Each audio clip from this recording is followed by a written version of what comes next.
retrouve aujourd'hui dans une nouvelle vidéo pour réaliser un Saint-Honoré printanier.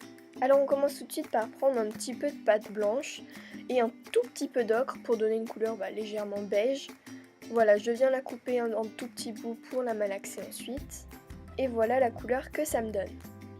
Je la roule un petit peu, faites une plaque ni trop fine ni trop épaisse, voilà. Je prends ensuite un emporte-pièce rond, je viens découper dedans et je nettoie un petit peu ma plaque. Sur un bouchon de dissolvant, tout simplement, je mets mon petit cercle et je viens texturer les côtés en faisant plein de lignes. Il faut vraiment que ce soit irrégulier, juste que ce soit des lignes horizontales évidemment pour donner l'effet de feuilletage. Et ensuite je viens affiner un petit peu la texture en grattant un petit peu plus profond la pâte, juste pour faire comme si ça avait un peu gonflé.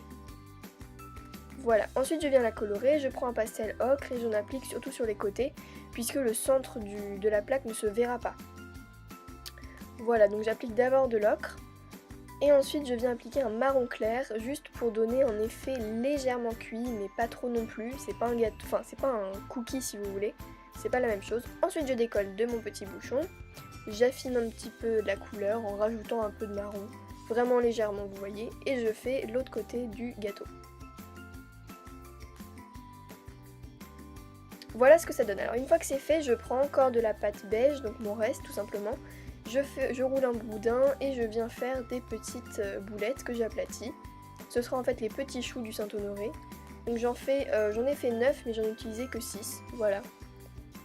Et là je viens les colorer tout pareil. D'abord le pastel ocre, puis après le pastel un peu marron clair.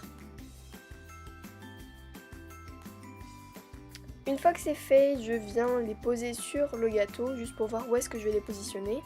Et en fait, je nettoie le dessous pour que ça accroche, parce que quand c'est humide, la Fimo accroche mieux. Je pense que vous comprenez.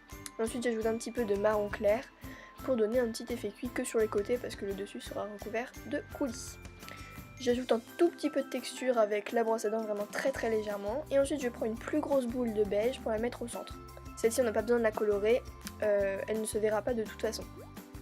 Ensuite je prends de la Premo Blush, de la pâte rose bébé et du vert anis de chez Cernit. Je prends beaucoup de blanc et un petit peu près à dose égale pour faire un vert un petit peu dragé. Je roule un très fin boudin et je coupe des toutes petites parts. Et avec ces petites boulettes, je viens former la forme tout simplement d'un grain de sésame. C'est exactement la même chose et en fait ça va réaliser les feuilles de nos fleurs.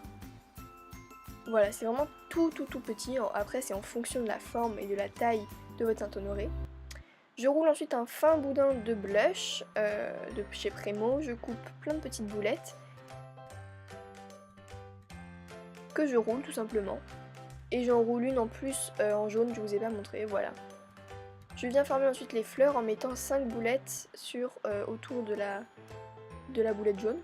Je pense que vous comprenez, c'est vraiment très simple. Voilà, c'est juste que c'est petit en fait, c'est tout petit. Je nettoie légèrement et ensuite je mets tout ça à cuire. Une fois que c'est cuit, je viens prendre un coulis rose clair que j'applique sur 3 de mes choux et un coulis rose framboise sur les 3 autres. Voilà, n'en mettez pas non plus trop bas, mais il faut que ça se voit quand même, il y aura de la chantilly. Ensuite je recouvre le plus gros chou de rose clair et je viens mettre une petite feuille d'or. Je prends ensuite de la chantilly et je viens en mettre entre d'abord les petits choux. Et ensuite je fais des petits points comme ça de chantilly tout autour du gros chou. Je place ensuite les feuilles et les fleurs, j'en ai fait des roses clairs comme vous pouvez voir, mais je vous ai pas montré parce que c'est exactement la même technique. Et voilà, tout simplement c'est terminé. J'espère vraiment que cette vidéo vous aura plu et je vous retrouve très vite dans une prochaine vidéo. Salut!